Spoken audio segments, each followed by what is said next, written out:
What forges a human soul into a weapon? What kind of fire burns so hot that it melts away everything we call mercy, leaving behind only the cold, hard steel of resolve? Before we walk through the blood-soaked fields of Wallachia, before we witness the forests of the impaled that made even the conqueror of Constantinople recoil in horror, we must first journey back. We must stand in the shadows of a boy's life, a life that was not his own, a life lived as a pawn in a game of empires where the price of losing wasn't just death, but oblivion. This story doesn't begin with a throne or a crown. It begins in a gilded cage, within the heart of the very empire he would one day bleed. Imagine being a child ripped from your home, not as a captive of war in the traditional sense, but as a political guarantee, a living, breathing piece of collateral. This was the fate of young Vlad, son of Vlad Dracula, ruler of Wallachia. Alongside his younger brother Radu, he was sent to the Ottoman court of Sultan Murad II. It was not a place for children. It was a finishing school for power or a graveyard for the weak. Every smile from a courtier could hide a dagger. Every whispered word could be a death sentence.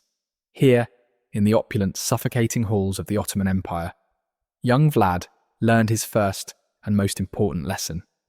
Power is the only truth. It is the only law that cannot be bent, the only God that answers every prayer. While his younger brother Radu adapted, finding comfort and eventually favour in the Ottoman way of life, Vlad festered. He watched. He learned. He saw how the Sultan wielded fear not as a blunt instrument of chaos, but as a scalpel of precision. He saw how dissent was not merely crushed, but surgically removed from the body politic in the most public and gruesome ways imaginable, designed to sear a message into the minds of all who witnessed it. He learned that pain was a language everyone understands, and that the fear of pain was a chain that could bind an entire nation. While the tutors taught him scripture, science, and the art of warfare, his true education was happening in the periphery. It was in the screams that echoed from the dungeons at night. It was in the sight of a disgraced official being paraded through the streets. It was in the chillingly calm way the Sultan could order an execution one moment and compose poetry the next. This was not chaos. This was control, absolute and terrifying. And in the dark, silent corners of his mind, a young, isolated Vlad was taking meticulous notes. He was building an encyclopedia of terror, not with ink and parchment, but with the scars on his soul. To understand the man, you must understand the land that bore him. Wallachia in the 15th century was not a kingdom. It was a battleground, a bloody crossroads pinned between two ravenous empires, the expanding Ottoman Sultanate to the south and the powerful Kingdom of Hungary to the north. It was a land of shifting allegiances, where loyalty was a currency traded for short-term survival. The real power in Wallachia often lay not with the prince, but with the boyars, the wealthy, treacherous nobles who saw the throne as a prize to be passed among themselves. They were wolves in fine clothing, masters of the poisoned cup and the midnight assassination. It was these very boyars who had betrayed his own father. They were the architects of his family's ruin. While Vlad was learning the art of fear in his Ottoman prison, a message arrived that would turn the smouldering embers of his resentment into a raging inferno. His father, Vlad Dracula, had been overthrown and brutally murdered, his body left in the marshes near Baltani. And his older brother, Mircea, the rightful heir, had suffered a fate even more horrific. Captured by the boyars of Targovishta, he was blinded with red-hot iron stakes and then buried alive. Let that sink in. Not just killed, buried, alive. This news did not break the young Vlad. It forged him. In that moment, the boy died. And something else began to take shape. Something cold, patient, and utterly unforgiving. When he was finally released by the Ottomans, placed on the throne as their puppet, it was a test. A brief, fleeting taste of power before he was once again cast out by the same treacherous currents of Wallachian politics. But his time would come again. This exile was not an ending. It was a gestation. He wandered the courts of Europe, a prince with no kingdom, a son with a legacy of blood, nursing a vow of vengeance that was becoming the very core of his being. He wasn't just planning to reclaim his throne, he was planning to purify his land. He would return not as a ruler, but as a judge. The boyars, with their betrayals and their insatiable greed, had created a monster. They had taught him that to rule Wallachia, you couldn't just be a prince. You had to be a terror. You had to become so feared that the very thought of betrayal would wither in the minds of your enemies. He would not just punish those who murdered his family. He would create a new order, an order built on the foundation of absolute, unquestioning obedience. An order maintained not by law, not by loyalty, but by the spine-chilling, ever-present threat of the stake. The storm was coming. Wallachia was about to be baptized in blood, and the man who would hold the font of that baptism was coming home. And so he returned, not with the fanfare of a conquering hero, but with the quiet, predatory grace of a wolf slipping back into its own territory. The city of Targovishte, the heart of Wallachian power, watched him with 1,000 nervous eyes. The boyars, those very men whose hands were stained with his family's blood, greeted him with practiced smiles and vows of loyalty. They saw a young man, hardened perhaps by his years in exile, but a man they could manage. They had managed his father before him, and countless princes before that. They saw a pawn, perhaps now an Ottoman-backed pawn, but a pawn nonetheless. They believed they were the players, the masters of this cruel game. They had grown fat on their treachery, secure in their fortified manners, convinced that power in Wallachia would forever flow through their counsels, their intrigues, their poisoned daggers. Vlad let them believe it. He smiled back. He accepted their oaths. He played the part of the restored prince, grateful for their support, eager for their counsel. He invited them to a grand feast to celebrate Easter, a time of rebirth and resurrection. It was a gesture of peace, an olive branch extended to the very men who had buried his brother alive, and they, blinded by their own arrogance, walked willingly into the spider's web. The great hall was ablaze with candlelight, the tables groaning under the weight of roasted meats, overflowing goblets of wine, and the false laughter of powerful men. They came in their finest silks and furs, their families with them, a grand assembly of Wallachia's elite. They ate and drank, toasting the new prince, celebrating their continued prosperity under what they assumed would be another weak and pliable ruler. Vlad watched them from the head of the table, his eyes moving from face to face, a silent ledger of sins being tallied in his mind. He let the wine flow freely. He let the music play. He waited until they were deep in their cups, their senses dulled, their guards lowered. Then, at the height of the revelry, he rose. A silence fell over the hall. The air grew thick with sudden tension. He did not shout. He did not rage. In a voice as cold and sharp as a shard of ice, he began to speak. He asked them a simple question. How many princes had ruled Wallachia in their lifetimes? One by one, the boyars, confused and suddenly sober, began to count. Some had seen 5 reigns. The oldest among them, their hands trembling, admitted to seeing 7 or more come and go, most to violent ends. Vlad let their answers hang in the air, a testament to their own treason. Then he asked his final question. He asked them who was responsible for the murder of his father and the blinding and burial of his brother. The silence that followed was no longer tense. It was absolute terror. The doors to the great hall were barred from the outside. The music had stopped. The only sound was the scrape of steel as Vlad's loyal soldiers, hidden until that moment, emerged from the shadows. The feast was over. The judgment had begun. Panic erupted. The wolves of Wallachia were now trapped rats, scrambling over one another in a desperate, futile attempt to escape. But there was no escape. This was not a battle. It was an extermination. For the older boyars, the architects of his family's demise, the men who had presided over the decades of instability, Vlad had reserved a special fate. They were dragged from the hall, out into the courtyard where sharpened stakes, prepared long in advance, awaited them. This was the moment that the name Tepesh, the Impaler, was truly born. It was a slow, agonizing, and brutally public death. The stakes were not sharpened to a fine point, but rounded, oiled to ensure they would slide through the body without immediately piercing vital organs. The victim was hoisted, and their own weight would do the rest, driving the stakes slowly upward, a process that could take hours, even days, of unimaginable agony. Vlad ordered them arranged in rows, a silent, grotesque army of the damned, their dying gasps a warning to all who remained in Targovishte. He was not just killing his enemies, He was making them into a monument of his new order. But for the younger boyars and their families, death was a mercy that they would not be granted. Vengeance, for Vlad, was not merely a moment of release. It was a dish to be served cold, over a very, very long time. He stripped them of their fine clothes, their jewels, their titles.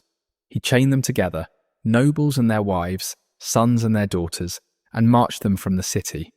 Their destination was a ruined outpost high in the Carpathian Mountains, overlooking the Argesh River. Their task? To rebuild it, to construct from the rubble a fortress for the very man who had destroyed their world. With their bare, uncalloused hands, they were to haul stone, mix mortar, and raise the walls of what would become Poenari Castle. Their silks were reduced to rags, their soft skin was torn and bloodied. They worked until they collapsed, and those who collapsed were left to die, their bodies tossed into the ravines below. It was a masterpiece of psychological cruelty. He was not just punishing them, he was unmaking them. He was transforming the symbols of Wallachian arrogance into the very bricks and mortar of his own power. Every stone they laid was a testament to their humiliation. The fortress that rose from their suffering would stand for centuries, a stone sentinel guarding the memory of his terrible, unyielding will. This was the foundation of his reign. The Easter feast was not just an act of revenge, it was a declaration. The old Wallachia of treacherous boyars was dead, impaled on a stake outside his capital. A new Wallachia was being born, a land of iron discipline, built by the broken bodies of his enemies, and ruled by the singular, terrifying vision of one man. With the old guard of Wallachia either impaled on spikes or breaking their bodies to build his fortress, a new kind of silence fell across the land. It wasn't the silence of peace, it was the silence of a land holding its breath.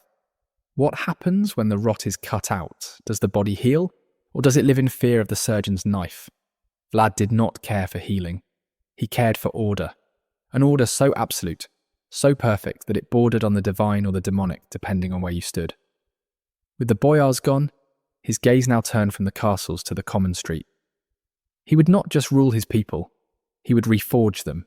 He would scour every stain of dishonesty, every hint of laziness, every whisper of dissent from the soul of Wallachia, using the only tool he truly trusted, fear. In the central square of Targovishta, a place where merchants hawked their wares and children once played, he placed a single object, a cup, forged from pure gleaming gold, exquisitely crafted and heavy in the hand. He placed it at the lip of the main public fountain, in full view of everyone, day and night. And he declared that it was for the use of any traveller, any citizen who was thirsty. But he added a condition, a silent addendum that every man, woman and child understood, without it ever being spoken. The cup was never to be moved from the fountain's edge. That cup remained there for the entirety of his reign. Think of it. In a land scarred by poverty and war, a treasure of immense value sat unguarded in the heart of the capital. Thousands of people passed it every day. Thirsty travellers drank from it. The poor and the desperate saw it gleam under the sun and the moon. And no one touched it. No one dared. It wasn't because the people of Wallachia had suddenly become a nation of saints. It was because they knew that the cost of that cup was a slow, agonizing death upon a stake. The golden cup was a symbol. It was a constant, shimmering reminder that Vlad's eyes were everywhere, that his justice was not a distant concept debated in a courtroom, but a physical presence in the middle of their lives. It was a test of obedience that they had to pass every single day, and they passed it, with the cold sweat of terror on their brows. This was the new Wallachia, a land so disciplined by fear that a golden cup was safer than a stone in a locked vault anywhere else in the world. It was a silent, perfect machine of compliance. But Vlad's vision of a pure state went beyond punishing theft. He saw weakness itself as a crime, laziness, poverty, sickness. To him, these were not misfortunes. They were cancers on the body of his kingdom, a drain on its strength, a source of disorder and filth. And so he decided to perform another act of social surgery. He sent out a proclamation across the land, inviting all the poor, the vagrant, the crippled, and the sick to a great feast in a specially constructed hall in Targovishte. He promised them a day without hunger, a moment of respite from their suffering. For the wretched and the forgotten, it sounded like a miracle. They came in droves, shuffling on broken feet, leaning on crude crutches. their hearts filled with a desperate hope. They crowded into the great wooden hall, where Vlad himself greeted them. Food and drink were served in abundance. For a few hours, the hall was filled with the sounds of celebration. Then, once every guest was inside, Vlad excused himself. The doors were barred from the outside. The windows were shuttered. His soldiers surrounded the building, torches in hand. He then addressed the trapped crowd from the outside, his voice ringing out over their sudden, confused silence. He asked them if they wished to be free from their earthly suffering forever. Before they could truly comprehend the horror of the question, the torches were thrown. The hall became an inferno. He listened to the screams as the building burned to the ground, incinerating everyone inside. When it was over, he justified his actions with a chilling utilitarian logic. He had done it, he claimed, so that no one in his land would be poor or suffer anymore. He had not offered them charity. He had offered them purification by fire. This terrifying quest for order seeped into every corner of private life. No sin was too small for his attention. He despised laziness. A story is told of a man who complained to Vlad that his wife was not doing her duties, that her shirt was too short, leaving her ankles bare. Vlad summoned the woman. He asked her if she was busy. She replied that she was busy washing, baking, and spinning. He then went to her home to inspect her work. When he saw the flax she had spun, he turned back to her husband. "Your wife is an honest and hard-working woman," he declared, "and her shirt is short because she has been working, not idling. It is you who is lazy and of no use." He had the husband impaled. On another occasion, he noticed a peasant working in the fields wearing a shirt that was too short. When Vlad asked why, the man explained that his wife was too lazy to weave a proper garment. Vlad had the woman brought before him and had her hands cut off before impaling her, a lesson to all on the virtues of hard work. Honesty in commerce was absolute. A foreign merchant once came to Targovishta, and knowing Vlad's reputation, left a cart full of goods in the street overnight, certain it would be safe. The next morning he discovered 160 golden ducats were missing. He went straight to Vlad and complained. Vlad assured him the thief would be found and told him to leave his cart in the street for another night. The next day, the merchant found his money had been returned, plus 1 extra ducat. When he went to thank Vlad, he saw the thief impaled on a stake in the town square. Vlad then turned to the merchant with a cold stare. "If you had not returned to tell me of the extra coin," he said, "I would have had you impaled right alongside him." This was life under Vlad the Impaler. It was a life of perfect order, bought at the price of your very soul. You could be safe, but you were never free, and the entire terrifying, well-oiled machine of his state was about to be turned outward, to face the greatest empire on earth. But how long can a wolf keep an empire at bay simply by terrorizing its own flock? A kingdom built on fear is a silent kingdom, an orderly kingdom, but it is also a brittle one. Vlad had forged Wallachia into a blade of his own making, but that blade was about to strike against the anvil of the Ottoman Empire, and the man holding the hammer was no ordinary ruler. He was Sultan Mehmed II, Mehmed Fatih, the Conqueror, the man who had achieved the impossible dream of his ancestors, the man who had broken the 1,000-year-old walls of Constantinople. This was not some petty Hungarian king or a squabbling boyar council. This was the master of a new world order, a ruler of vast resources, limitless ambition, and an army that was the most disciplined and technologically advanced fighting force on the planet. When Constantinople fell, the shockwave had rattled every throne in Christendom. Mehmed was not just a conqueror, he was a force of history riding the crest of an unstoppable tide, and his gaze, having consumed the jewel of the Byzantine Empire, was now sweeping across the Balkans. Wallachia, a vassal state, was expected to fall in line, to pay its tribute, to offer its sons, to bend the knee. It was the natural order of things. But Vlad did not believe in the natural order of things. He believed in his order, and he knew that a confrontation was not just likely, it was inevitable. He had been a hostage in their court. He understood their mindset, their ambitions, their view of his land as a mere stepping stone to the heart of Europe. He would not be a stepping stone. He would be a wall of thorns. The first test came not with armies, but with diplomats. Envoys sent from the Sultan collect the jizya, the tribute owed by a vassal state, and to remind Vlad of his obligations. They arrived in Targovishte with the casual arrogance of men who represent an unchallengeable power. They entered Vlad's court and stood before him. According to the stories which have echoed down through the centuries, they did not remove their turbans as they addressed him. In the courts of Europe, it was custom to bare your head before a monarch. When Vlad demanded to know why they showed him this disrespect, the envoys replied that it was not the custom of their people, that their religious observance forbade them from removing their turbans in public. Here was the moment of decision.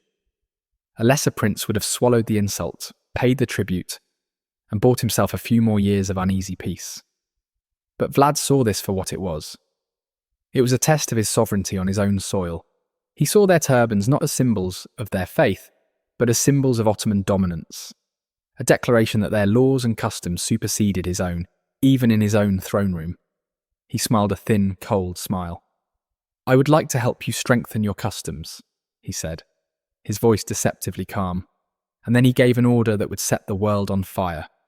He commanded his guards to seize the envoys. He told them that since they held their customs so dear, he would help them ensure they never broke it. He ordered his men to nail the turbans to their heads. 3-inch iron nails, driven through the cloth, through the flesh into the bone of their skulls. The act was one of such profound, calculated brutality that it transcended mere violence. It was a message, written in blood and brain matter, sent directly to the Sultan himself. It said, "Your authority ends at my border. Your customs are meaningless here. Your empire stops at the tip of my sword." There was no ambiguity, no room for negotiation. It was a declaration of war in its most visceral, insulting, and unforgettable form. Having sent the Sultan his answer, Vlad knew the response would be swift and terrible, but he would not wait for the storm to break upon him. He would ride out to meet it. In the brutal winter of 1461, as Mehmed was busy consolidating his power elsewhere, Vlad gathered his army. He crossed the frozen Danube River, plunging deep into Ottoman territory in what is now Bulgaria. This was not a raid for plunder. It was a campaign of pure, unadulterated terror. He moved with lightning speed, falling upon unsuspecting towns and villages, and he unleashed a slaughter that shocked even the war-hardened Balkans. This was not warfare, it was extermination. He burned everything. He killed everyone. He made no distinction between soldier and civilian, man and woman, old and young. His goal was to create a buffer zone of scorched earth and death, to cripple the Ottoman logistical base before the invasion even began. He later detailed his campaign in a letter to his supposed ally, Matthias Corvinus of Hungary, a letter that serves as a chilling window into his mind. With meticulous, bureaucratic precision, he catalogued the dead. He listed the number of victims from each town, a gruesome accounting of his progress. "We have killed 23,184 Turks and Bulgarians," he wrote, "without counting those whom we burned in homes or the Turks whose heads were cut by our soldiers." He even sent the Hungarian king 2 large bags filled with the severed heads, noses and ears of his victims as proof of his work. This was Vlad's opening move in his war with the Sultan, a calculated campaign of mass murder designed to show Mehmed exactly the kind of man he was now facing. The news of the nailed envoys was an insult that had wounded the Sultan's pride. But the news of the slaughter in Bulgaria was an act of open aggression that demanded an imperial response. The game was now set. Mehmed the Conqueror, enraged and insulted, began to assemble one of the largest armies the world had ever seen. He was coming to Wallachia. He was coming to wipe this insolent, bloodthirsty prince from the face of the earth. And Vlad, in his castle of bones, waited for him. The spring of 1462 saw the Danube River groaning under the weight of the Ottoman war machine. Sultan Mehmed II, the man who had shattered the walls of Constantinople, was now bringing the full, terrifying might of his empire to bear on the tiny principality of Wallachia. Imagine the sight. An army estimated to be over 90,000 strong, perhaps even larger, a sea of men and horses and steel. The elite Janissaries, soldiers raised from birth for war, marched alongside the fearsome Sipahi cavalry. They brought with them cannons, the same kind of siege weaponry that had turned the Byzantine capital into rubble. This was not just an army, it was an instrument of imperial wrath, a force designed to crush, to conquer, to utterly annihilate. And what was Wallachia's defence against this tidal wave? Vlad could muster at best 30,000 men, a ragtag force of peasants, minor nobles and mercenaries. On an open field of battle, it would not be a fight. It would be a slaughter. Vlad knew this. He had no intention of meeting the Sultan in a conventional war. He had a different strategy, one born from the cold, calculating cruelty that was now his signature. He would not just defend Wallachia, he would unmake it. He would turn his own kingdom into a weapon. A vast, desolate trap designed to bleed the Ottoman army dry before it ever reached his capital. As Mehmed's forces crossed the Danube and set foot on Wallachian soil, they did not find a waiting army. They found nothing. An eerie, unnatural silence hung over the land. The first villages they came to were deserted, empty shells stripped bare of anything of value. But it was worse than that. The wells had been poisoned, the water brackish and deadly. The fields of crops had been systematically burned, leaving behind miles of blackened, useless earth. The granaries were either empty or smouldering ruins. Any livestock that couldn't be driven away had been slaughtered and left to rot, fouling the air.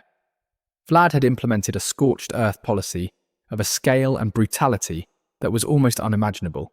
He was deliberately starving his own country to feed the enemy nothing but despair.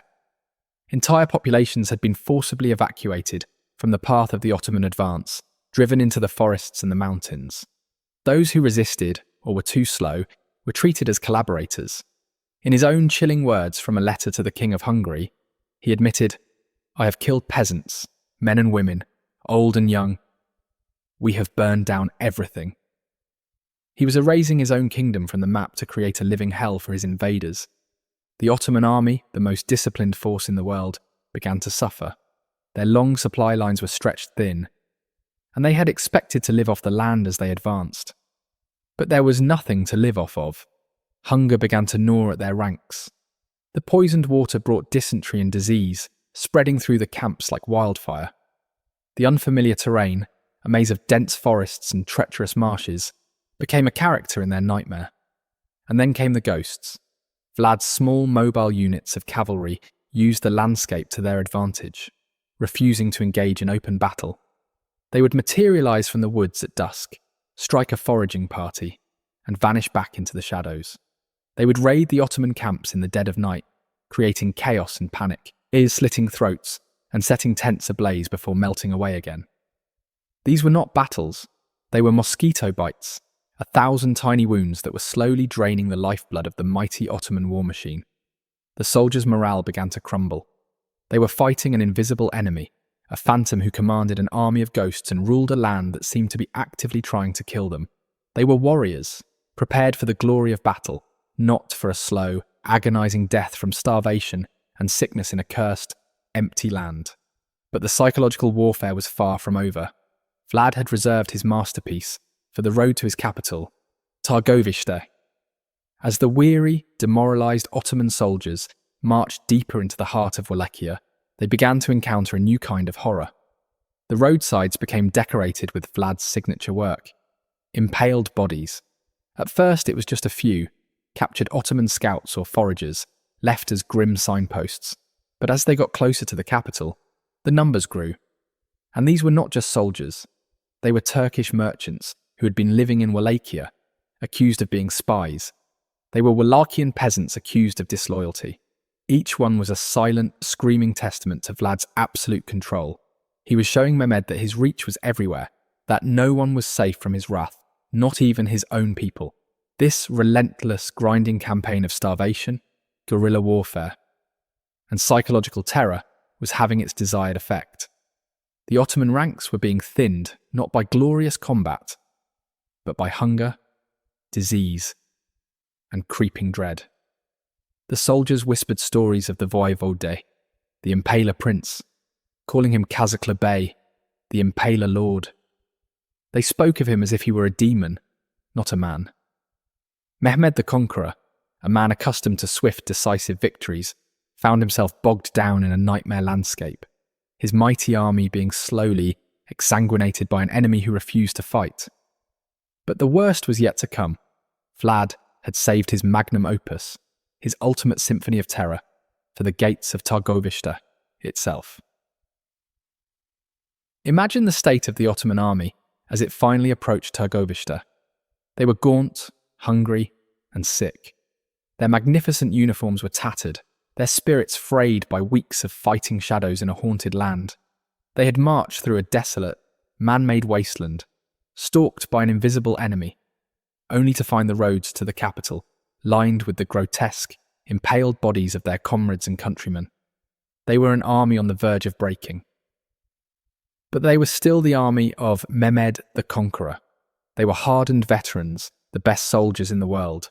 They pushed onward, driven by discipline and the promise of a final, decisive battle at the Wallachian capital. They expected to lay siege to a fortress. They expected resistance. They expected a fight. What they found instead, on a plain a few miles outside the city walls, was something that shattered the very concept of warfare. It was something for which no training, no battle, no prior experience could have possibly prepared them. It was a vision plucked from the deepest, most depraved circle of hell. A forest, not of trees, but of stakes.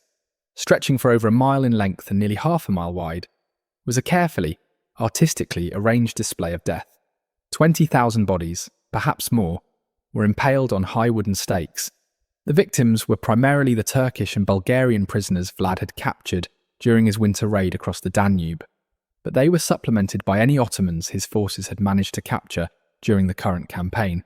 This was not a chaotic mess of bodies. It was a spectacle, a deliberate performance of horror. The stakes were of varying heights, creating a rising and falling landscape of agony. The tallest stake, in the very centre, was reserved for the highest-ranking Ottoman officer Vlad had captured, a gruesome centrepiece for his masterpiece. The bodies were arranged in concentric circles, in precise, bourgeois geometric rows, a testament to the chilling, bureaucratic efficiency of the slaughter. Crows and other carrion birds circled overhead, their calls the only sound in the dreadful silence.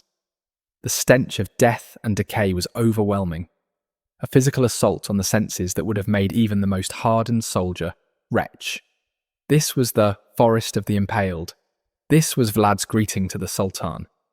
Even the Ottoman chroniclers of the time, men who were no strangers to the brutalities of 15th century warfare, recorded the event with a sense of utter shock and disbelief. Tursun Bey, a historian who was present with the campaign, described how the Sultan himself halted his advance upon witnessing the scene. Mehmed the Conqueror, the man who had walked through the blood-soaked streets of Constantinople without flinching, was visibly disturbed. He stood there for a time in stunned silence, taking in the sheer scale and unimaginable cruelty of what lay before him. He reportedly turned to his commanders and said, "How can one defeat a man who does such things? A man who uses such methods to treat his own people and his enemies?" It was a moment of profound psychological defeat. Vlad had reached into the Sultan's mind and planted a seed of doubt.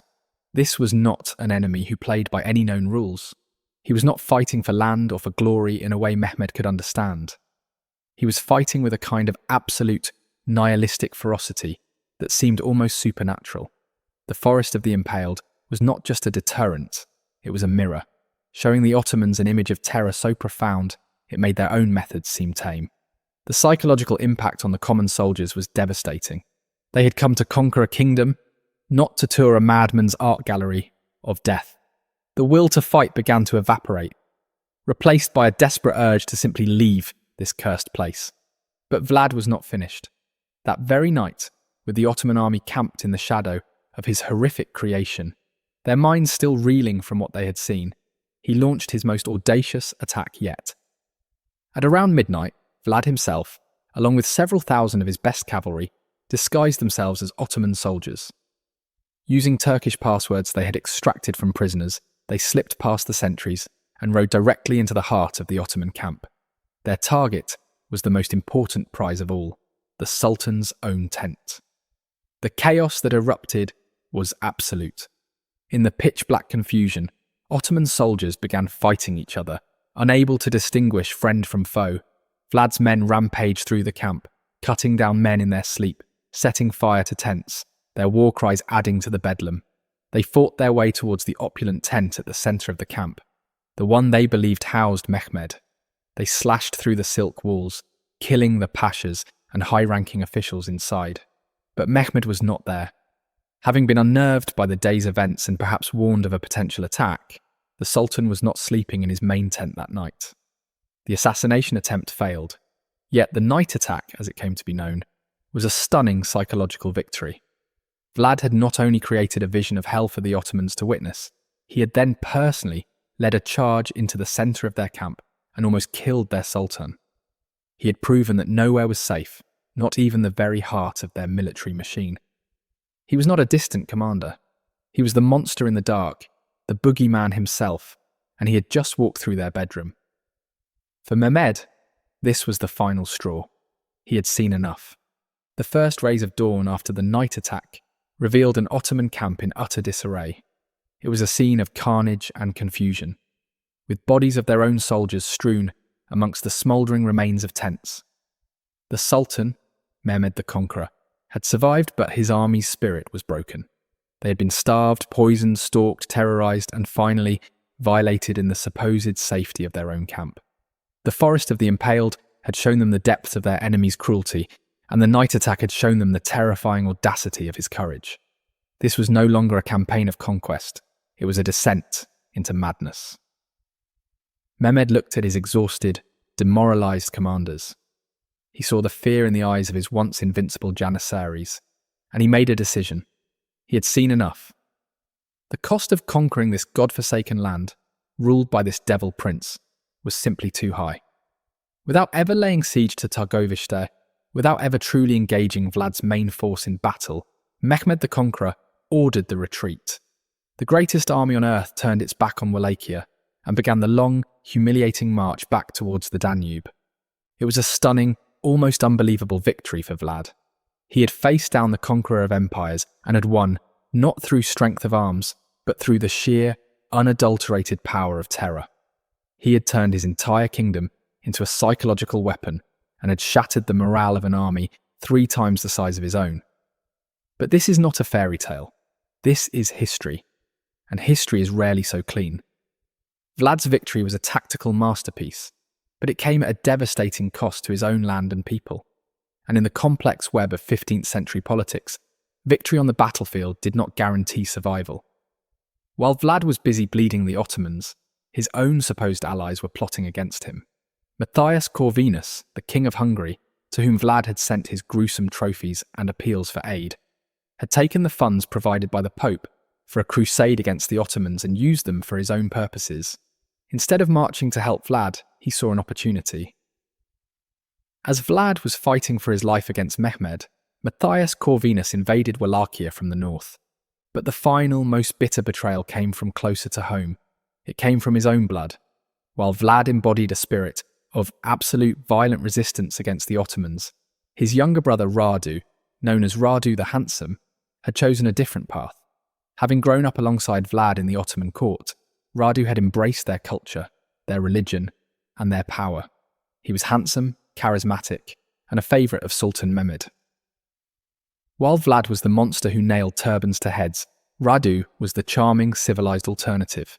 As Mehmed's army retreated, they left Radu behind with a contingent of Turkish troops and a powerful promise: the throne of Wallachia.